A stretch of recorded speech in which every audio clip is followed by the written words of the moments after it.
To ensure you get the most from your Electude teacher account, there are a number of settings you'll want to become familiar with. In this tutorial, you will learn how to configure settings for import and export of student data.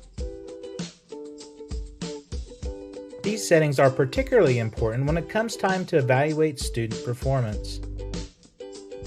To configure import and export settings, go to the Settings tab at the top menu bar, then select Import and Export from the left-hand menu.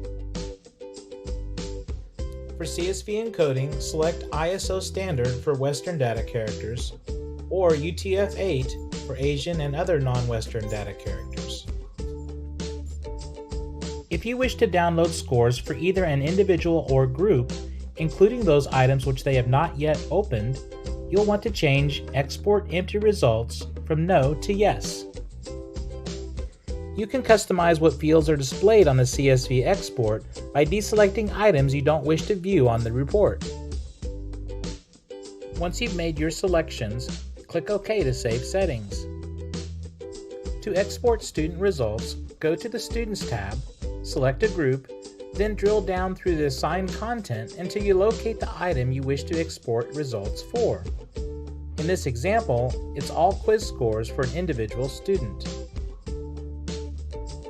At the bottom of the list, click the Download Results icon. Note that in this example, there are a number of empty results for quizzes that have not yet been opened. After clicking the Download Results icon, a CSV spreadsheet will open from your web browser downloads. The data displayed in the columns will be in accordance with your previous settings. After clicking the Download Results icon, a CSV spreadsheet will open from your web browser downloads. The data displayed in the columns will be in accordance with your previous settings. Please go to electude.com to view more training tutorials.